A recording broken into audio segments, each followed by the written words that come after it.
గుంటూరులో అండి ఒక మంచి ఓపెన్ ల్యాండ్ అయితే సేల్కి వచ్చింది. బ్యాంక్ ఆప్షన్లో చాలా బెస్ట్ ప్రైస్కి అయితే వస్తుందని మిస్ చేసుకోవద్దు.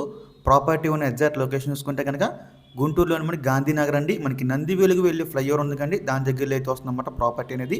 ఇక్కడ మొత్తం వచ్చేసి మనకి 607 గజాలు అయితే ఉందండి. నార్త్ ఈస్ట్ ఫేసింగ్ ఇది. మనకి బ్యాంక్ ఆప్షన్ సేల్కి రెడీగా ఉందండి. మనకి గుంటూరు చెన్నై నేషనల్ హైవేకి జస్ట్ ఒక 1 కిలోమీటర్ లోపే ఉంటుందన్నమాట ఈ ప్రాపర్టీ వచ్చేసి. ఈ ప్రాపర్టీ మనకి బ్యాంక్ ఆప్షన్ అండి. జనవరి 27 తారీఖు లాస్ట్ డేట్, 22వ తారీఖు అయితే ఆప్షన్ జరుగుతుందండి. జనవరి 21 తారీఖు లాస్ట్ డేట్ అనమాట. ఈ ప్రాపర్టీ యొక్క ప్రైస్ విషయానికి వస్తే 1,33,34,000 అండి స్టార్టింగ్ ప్రైస్. 1,33,34,000 మనకి ఆప్షన్ అనేది ఇక్కడ నుంచి స్టార్ట్ అవుతుందండి. మనం ఆప్షన్కి వెళ్తే ప్రైస్ అనేది ఇంక్రీజ్ అవుతుంది, గమనించాలి. చాలామంది ఈ ప్రైస్కి వస్తుంది అనుకుంటున్నారండి, కాదండి, ఈ స్టార్టింగ్ ప్రైస్ మాత్రమే అండి, గమనించాలి. సో మీలో ఎవరికైనా ఈ ప్రాపర్టీ కావాలి అనుకుంటే స్క్రీన్ మీద కనిపిస్తున్న మా నెంబర్స్కి ఇవన్నీ కాల్ చేయొచ్చండి. మీకు ఈ ప్రాపర్టీ డైరెక్ట్గా విజిట్ చేపిస్తాము. ఇంకా అలాంటి మరెన్నో మంచి మంచి ప్రాపర్టీస్ మీరు ఎప్పటికప్పుడు అప్డేట్స్ కూడా పొందాలి అనుకుంటే మా remote associate YouTube channel subscribe చేసుకోండి. అలాగే మా ఫేస్బుక్, ఇన్స్టా ఐడీస్ని ఫాలో చేయండి. Thanks for